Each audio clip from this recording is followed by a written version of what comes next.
Bienvenue dans Bulle de Bonheur, le podcast pour prendre le temps d'être heureux. Je suis Raphaël Defoucault, chercheuse inconditionnelle de Bulle de Bonheur. Aujourd'hui, nous vous proposons notre numéro 274 et le micro de Bulle de Bonheur continue à voyager et nous accueillons aujourd'hui Xavier Mathieu.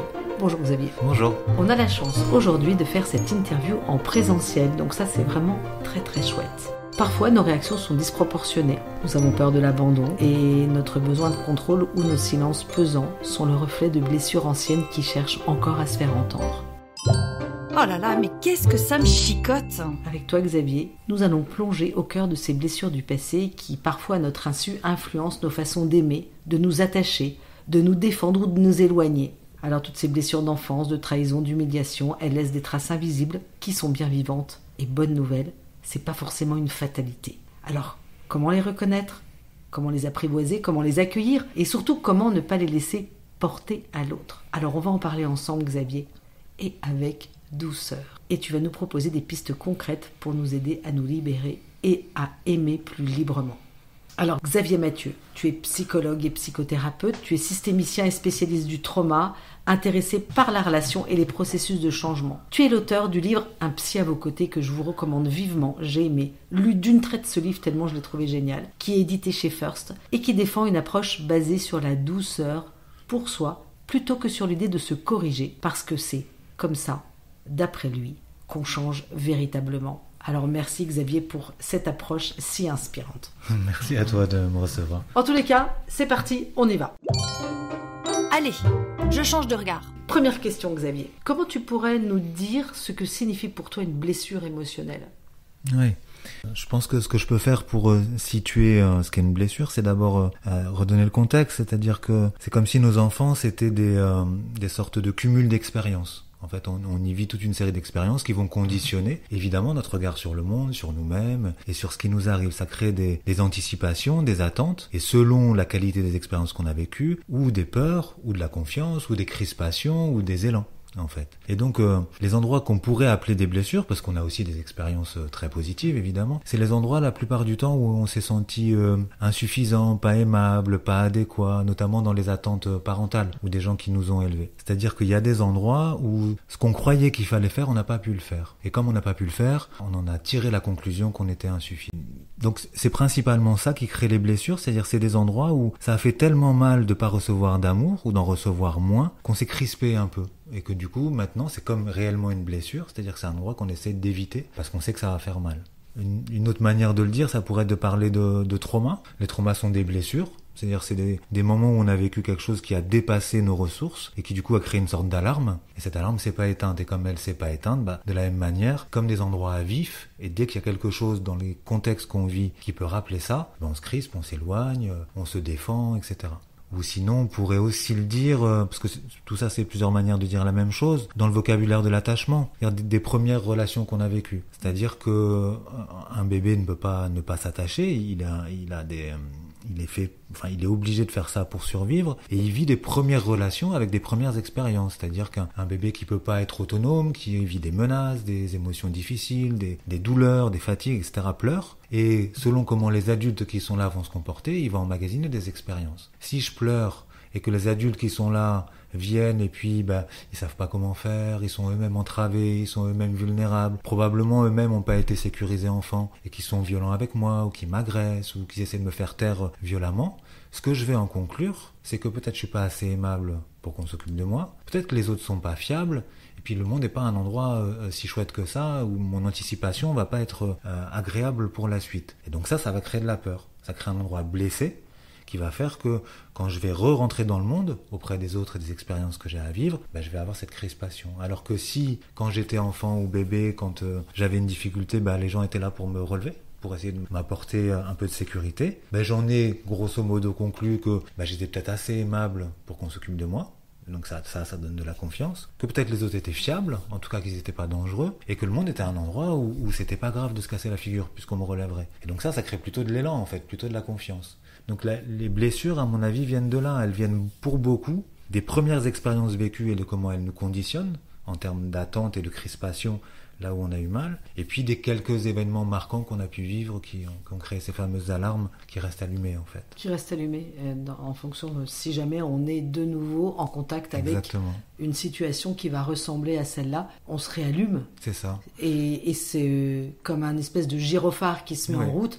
Attention danger, et qui fait qu'en fait on va avoir des attitudes qui vont faire qu'on va s'éloigner de ce danger-là, ou alors on va être agressif, ou alors on va fuir ou se mettre la tête dans le sac. Et cette alarme, elle est extrêmement utile.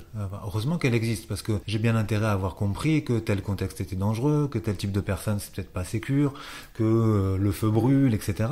Mais quand l'alarme se grippe, à ce moment-là, comme elle ne s'éteint jamais, comme tu disais, tout ce qui a trait au contexte de là où c'est arrivé, va rallumer l'ensemble. En fait, ce qui s'est câblé ensemble se rallume ensemble. Et du coup, effectivement, dès qu'il y a un élément de contexte qui peut être une odeur, une sensation, une ambiance, etc., pouf, l'alarme est là, et là, je suis coincé.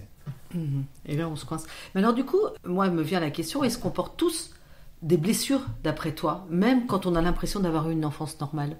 Oui, je crois que personne n'a été aimé totalement, parce que les adultes qui nous ont élevés, ils avaient bien eux-mêmes des fragilités, des zones d'ombre, de fatigue, de vulnérabilité, etc. Donc on n'a pas pu toujours cocher les cases de leurs attentes. Et comme notre besoin le plus fort, c'est d'être aimé, validé, choisi, etc. Et notre peur la plus forte, c'est d'être rejeté, humilié. On a des zones comme ça où se sont allumées pour nous.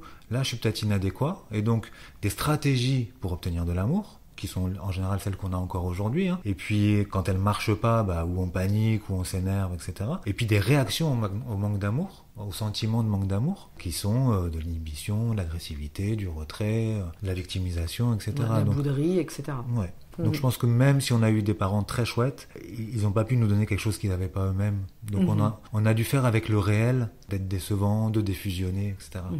Du coup, j'en reviens avec cette phrase de Winnicott que j'aime beaucoup, qui dit essayer d'être une mère suffisamment bonne, ou un père, ou un parent suffisamment bon. C'est-à-dire rester soutenant, écoutant, cohérent.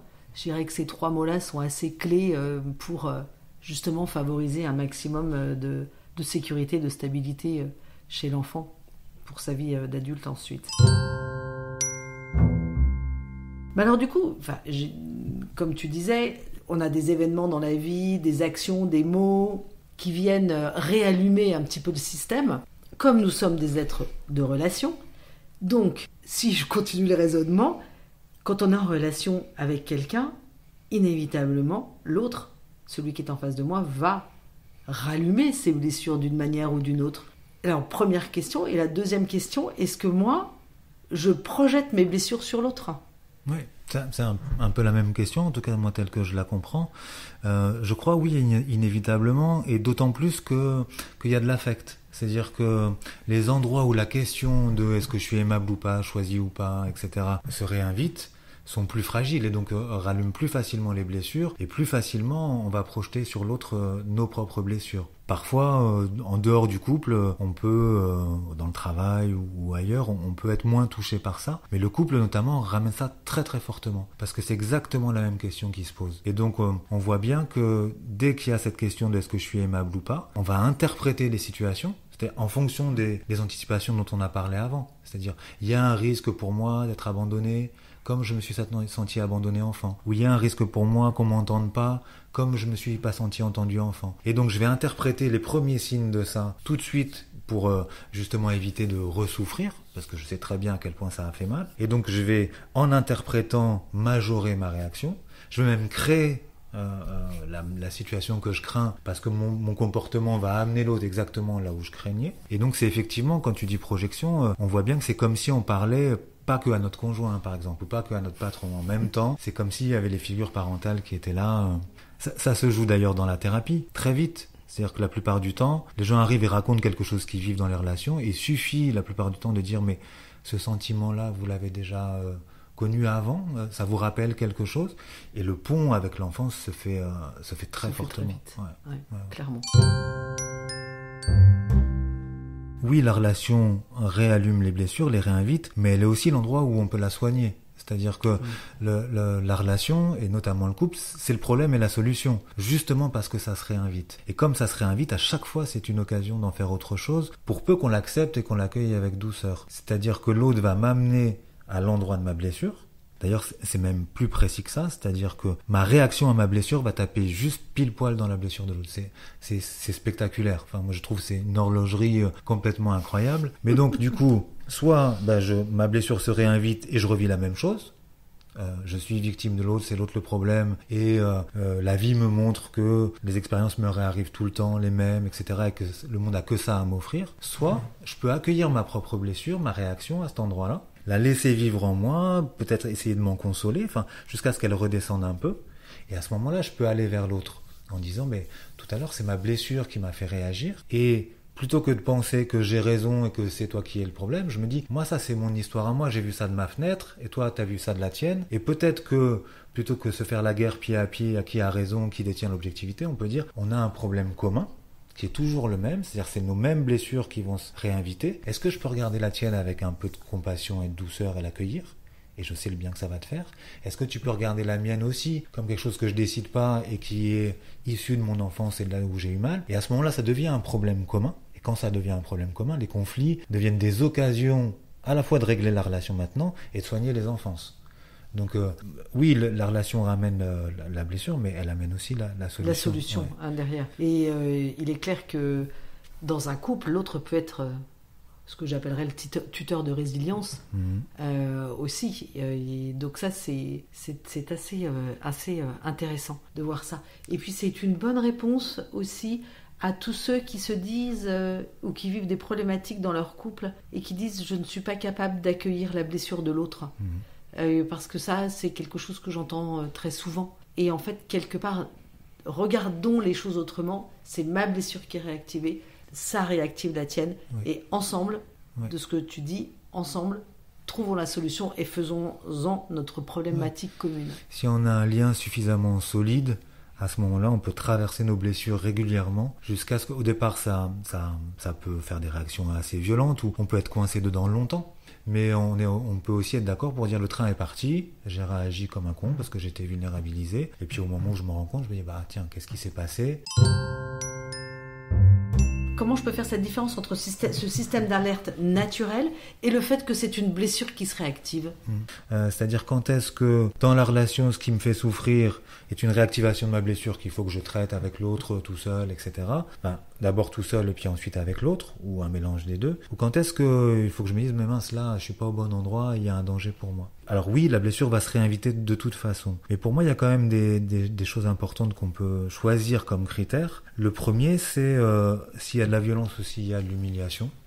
Là, il n'est pas question c'est-à-dire que de penser que c'est ma blessure qui se réinvite et qui crée ça, en fait, je suis en train de me re-victimiser, c'est-à-dire pas au sens de je me victimise en me plaignant, c'est-à-dire que je suis en train de me remettre dans la même situation. C'est de ma faute, c'est moi le problème, etc. Donc c'est plutôt un signe qu'il faut partir. Donc violence, humiliation. Et puis après, il y a quand même... est-ce qu'on est d'accord tous les deux pour dire qu'on est partie prenante dans ce qui se passe ?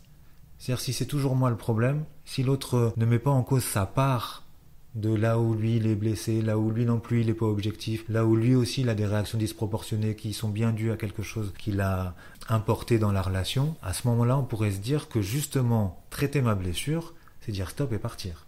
C'est-à-dire que si moi ma blessure c'est j'ai été humilié, qu'on a pris le pouvoir sur moi, que j'ai vécu des choses difficiles, à ce moment-là quand je dis c'est ça qui se passe là et que je décide que ça s'arrête, c'est un moment inaugural dans la relation que j'ai avec moi. C'est un message que je m'envoie qui dit « je vaux quelque chose ». Et là, c'est thérapeutique. Donc pour moi, les critères qu'on pourrait donner, ça serait violence, humiliation, qui sont pas acceptables, évidemment. Et est-ce qu'on est d'accord pour faire un socle commun de nos blessures vont se réinviter, c'est un problème commun, et on va faire ce voyage-là ensemble, plutôt que moi j'ai un problème et toi tu en as pas. Ça, c'est toujours un peu louche, quoi. Oui, d'accord, ok. Ouais. De toute façon, quoi qu'il arrive, on est deux dans une relation, et quoi qu'il arrive, responsable chacun de 50% de la relation.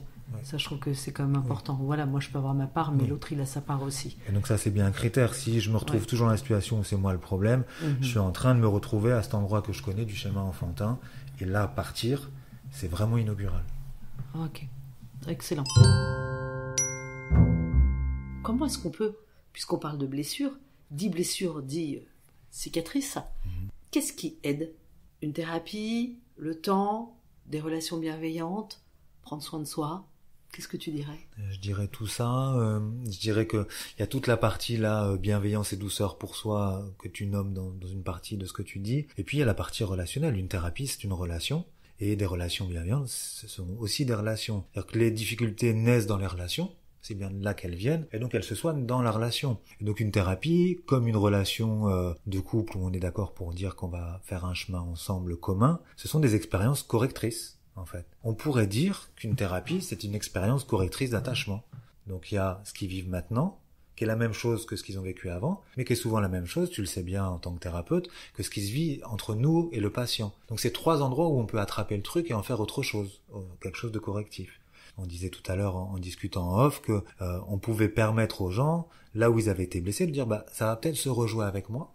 Et est-ce qu'on pourrait le regarder ensemble? Est-ce que vous pourriez me faire signe si je vous ramène à un endroit, parce que ce sera pas intentionnel, et du coup on en ferait une expérience correctrice. Donc vraiment pour moi là où ça se répare le plus, c'est en relation, mais évidemment aussi dans la relation d'abord avec soi, parce qu'on a des tendances à se juger extrêmement violentes.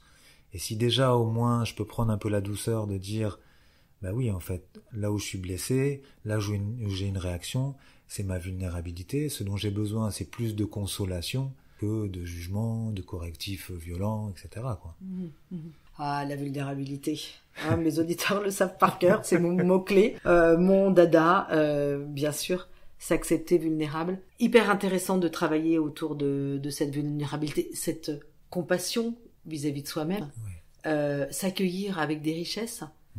Toi comme moi, tu le vois bien, quand les gens arrivent en général, en tous les cas, moi je trouve que très souvent, ils ont une vision d'eux-mêmes qui est tellement pas positive. Oui. Et comme je leur dis, mais si vous parliez à votre meilleur ami comme vous parlez à vous-même, est-ce que vous auriez beaucoup d'amis? Je crois pas trop, non? Ouais, ça marche bien de transposer parfois, en transposant juste en disant mais si justement l'un de vos amis ou quelqu'un que vous connaissez viendrait vous raconter ce que vous vivez là, comment vous y réagiriez? Et c'est toujours beaucoup, beaucoup plus tolérant et beaucoup plus doux que de nous à nous, quoi. Exactement. Donc vraiment, c'est s'accueillir aussi avec douceur, s'accueillir imparfait, s'accueillir avec ses blessures. Oui. Et c'est ce que j'ai beaucoup aimé dans ton livre, dont je rappelle le titre, Un psy à vos côtés, qui est édité chez First.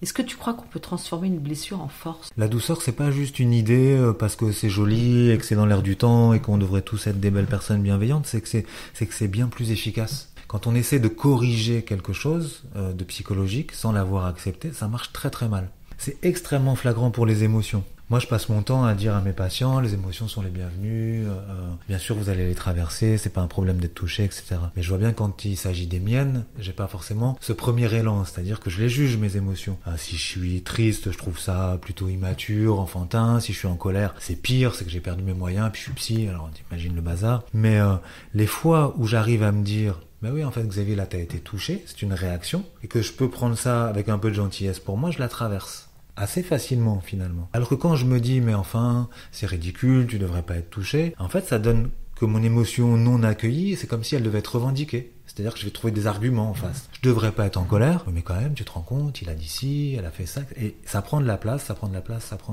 Alors que quand je peux la laisser être, la laisser me traverser physiquement, me prendre avec ça, avec de la chaleur, une forme de tendresse, comme si je pouvais un peu me consoler, presque me prendre dans mes propres bras, à ce moment-là, elle se dissout dedans. Mais on a l'idée que si on se laissait aller à accueillir nos réactions et nos émotions, c'est un truc qu'on a très fortement intériorisé, alors d'abord on va se noyer dans nos émotions et puis nos réactions dysfonctionnelles dans les relations, elles vont prendre de plus en plus de place. Et c'est complètement faux et il suffit on peut en faire l'expérience très simplement. Si là, et toi et moi et les gens qui nous écoutent, ils se disent tiens, je prends une réaction que j'ai eue il y a pas longtemps, que j'aurais pas voulu avoir, sur quelque chose où j'ai été touché. Et puis je me dis j'aurais pas dû, c'est quand même pas normal, je suis pas mature, etc. On voit ce que ça crée intérieurement. Et moi je le sens, même là si j'ai pas un exemple en tête, je le sens corporellement ce que ça fait. Si je me dis au contraire, oui, c'est une réaction à ma vulnérabilité qui est naturelle, normale, légitime, etc. Je sens comme le truc, mon corps se détend. Donc en fait, même dans l'idée de se comporter mieux, si c'était ça qu'on voulait, et ça pourrait se discuter, c'est bien plus efficace d'accueillir avec douceur qui on est que de lutter contre. C'est tellement exact. Et ça veut pas dire être insensible. Non. Loin de là, mais le fait de traverser comme ça ou de prendre cette habitude de traverser ses émotions, ce que je dis beaucoup, hein, une émotion, elle arrive avec un stimuli interne ou externe, elle grimpe, et après ça, si je l'entretiens avec des pensées, dans mon corps, ça va continuer à... Elle se crispe, elle se fige. Exactement, à faire mal, et puis je vais entretenir ça, et le moulin, là, à penser se met en route, alors que si je suis là tout simplement à dire, ok, là, t'es triste, hein. Oui, c'est normal d'être triste, tu viens de perdre quelqu'un qui est cher, ou normal d'être triste d'une réaction que tu trouves, ou d'être en colère d'une réaction que tu trouves injuste. Et là, tout de suite, pouf, ça redescend. Et ça ne veut pas dire qu'on met de côté ce qui s'est passé, parce que ce que j'entends beaucoup, c'est qu'on a l'impression que de trop accueillir l'émotion, c'est comme si on banalisait l'événement qui s'est passé, et comme si on le normalisait chez l'autre. C'est ça. C'est simplement accueillir ce qu'on est en train de vivre. Parce qu'il y a cette idée qu'il faudrait être grand et normal. Et grand et normal, on a tous compris que c'était gérer ses émotions. Et c'est une catastrophe. Et puis on peut rien changer. En plus, il y a une sorte de malentendu sur l'acceptation, il me semble. On ne peut rien changer qu'on ait d'abord accepté. C'est-à-dire, c'est absurde. On peut se rouler par terre pour dire que ça aurait pas dû avoir lieu, mais si on part du réel, on peut faire quelque chose. Alors que si on passe notre temps à dire que ça aurait pas dû avoir lieu, on n'a pas d'accès à quoi que ce soit. L'acceptation veut pas dire tout est ok, on va pas s'indigner, etc. Mais en partant du réel, là, on peut réellement agir. Absolument, absolument. Puis accepter, ça veut pas dire approuver. Exactement. C'est important. Et hop, je me lance. Si on devait poser un premier pas pour apprivoiser ses blessures, ça serait lequel selon toi ?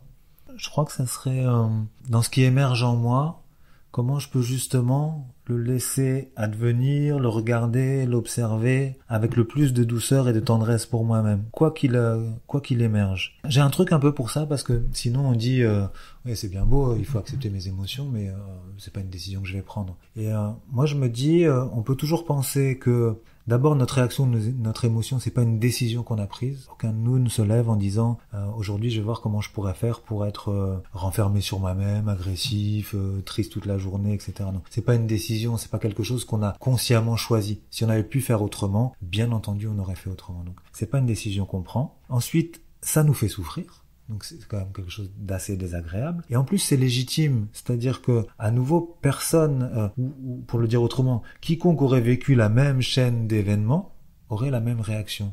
Donc c'est légitime, c'est pas une décision, et ça me fait souffrir. Peut-être qu'en regardant ça un peu comme ça, je peux me dire, bon, est-ce que je peux prendre ça avec un peu de tendresse pour moi et voir comment je pourrais l'accueillir avec de quoi j'ai besoin? Est-ce que je peux laisser vivre ça à l'intérieur de mon corps, etc. Moi, ça m'aide en tout cas à pas me braquer tout de suite. Tout à fait. C'est une très bonne idée. Et quel message tu aimerais laisser à ceux qui sentent que leurs blessures influencent leur relation ? J'ai envie de leur dire que c'est normal, que c'est le cas de tout le monde, que s'il y a des gens qui leur disent qu'eux sont particulièrement matures et que c'est pas le cas, je crois que ça même, c'est une manière de se mettre au-dessus en étant différent, et c'est une réaction à la blessure, et que bien évidemment on est immature. Et d'ailleurs, je crois pas que la maturité soit l'idée de je gère tout. Elle est plutôt l'idée de j'accepte que je suis immature. Quand je peux me prendre tel que je suis, je gagne énormément en liberté. L'idée qu'il faudrait gérer, elle fonctionne pas du tout non plus. Si je dois tout le temps tout contrôler et gérer, mes réactions et mes émotions, la dose de contrôle que ça demande me met en insécurité en permanence. C'est-à-dire, il faudrait surtout pas qu'il y ait un truc qui émerge, qui me déstabilise un peu, parce que du coup, on va voir que je suis pas grand et normal et mature. Alors que si je suis OK pour me laisser traverser, je suis en sécurité tout le temps. Donc il me semble que vraiment, aux gens qui disent « mais moi, je suis encore emmené par mes réactions », il faut dire « bah oui, et alors quoi ? Est-ce qu'on pourrait se prendre avec ça ? Si je peux me prendre avec tout, je suis complètement libre. » Deuxième partie de notre interview, j'aimerais te demander quels sont tes 3 synonymes de bonheur. Alors j'ai vu cette question-là parce que tu m'avais dit que c'était la question que tu posais à tout le monde, et je vais être un peu chiant sur une histoire de vocabulaire. Moi je cherche pas vraiment, enfin c'est l'idée que je me fais du bonheur, hein. C'est une histoire de définition, mais j'ai l'impression que le bonheur ça va être quand il y a ça dans le tableau, et que du coup c'est un truc fragile, fluctuant comme le sentiment amoureux, et j'aurais plutôt tendance à dire comment on pourrait trouver la paix, c'est-à-dire qui comprend les moments de bonheur et les moments de malheur, c'est-à-dire je suis ok, enfin j'essaie d'être ok, moi je suis pas ok du tout, hein, on est bien d'accord, c'est comme je dis on va essayer d'être d'accord pour être immature, on a le droit de pas y arriver aussi, hein, mais de toute façon toutes ces expériences relationnelles de correction, si on n'a pas le droit de pas y arriver, on peut pas bouger un orteil, hein. Du coup moi je me dis, j'essaie plutôt de tendre vers, ça serait ok que je sois heureux ou malheureux, Et s'il y a un moment de bonheur, alors dans la définition que je m'en fais, je vais le prendre. Mais à ce moment-là, c'est effectivement un truc un peu circonstanciel. Donc moi, je vois, quand il y a des mots du bonheur, je vois un truc savoureux, éphémère. Un peu cette idée du miracle d'être vivant, tu sais. Ouais. Miraculeux, j'aurais dit, tu vois. Miraculeux. Ouais. Il y a aussi, dans ce que tu dis, un synonyme de bonheur, c'est cette côté imperfection, Ouais. vulnérabilité. Ouais. Tous ces mots-là, douceur, Ouais, tout à fait. qui sont vraiment ton univers lexical. En 2 minutes, Oui. qu'est-ce que tu as envie de proposer à nos auditeurs pour qu'ils soient plus heureux? Il y a tout ce chemin-là de comment je pourrais, à travers les relations, gagner en liberté, c'est-à-dire repasser par le même endroit, l'accueillir avec beaucoup plus de marge que je me donne et revivre, redécider, pour élargir mes possibles. Mais il me semble que la base première, c'est la relation à soi. Alors c'est un énorme cliché, on entend ça partout, on dit il faudrait s'aimer soi. Et pareil, ça se décrète pas. Je peux pas décider du jour au lendemain que ça y est, j'ai une relation chaleureuse avec moi. Il me semble que par contre, on peut le rendre ça concret. C'est-à-dire, c'est comme si la relation avec moi, c'est comme si j'étais en charge de moi. C'est-à-dire, c'est un compagnonnage tout le temps, toute la vie, en permanence. Et donc l'histoire, c'est comment je me traite concrètement. De quoi j'ai besoin? Est-ce que je m'y autorise? Comment je me parle? Parce qu'on se parle à longueur de journée, et quelle est la teneur la couleur de ce langage, tu vois, est-ce qu'il est plutôt sympa ou plutôt jugeant? J'aurais besoin de ça, comment je le fais? J'ai envie de voir un tel, j'y vais. Est-ce que je m'autorise à essayer des choses nouvelles et à me planter? C'est pas grave, etc., etc. C'est-à-dire la qualité de la relation concrètement que j'ai avec moi-même. Je pense que en tout cas, c'est la clé que je cherche pour moi. Quand c'est de qualité, je suis tranquille. Dès que ça commence, la relation avec moi commence à être conflictuelle, la vie est moins chouette, quoi. Ouais, du coup, ça pourrait être un bon petit exercice à faire de se dire, bah tiens, sur une échelle entre 0 et 10, où est-ce que j'en suis dans ma relation à moi-même? Comment est-ce qu'elle se passe? À 0, franchement, on est hyper en conflit. À 10, wow, on est in love. Où est-ce qu'on en est là, aujourd'hui, maintenant? Et qu'est-ce que je pourrais faire pour faire? C'est ça.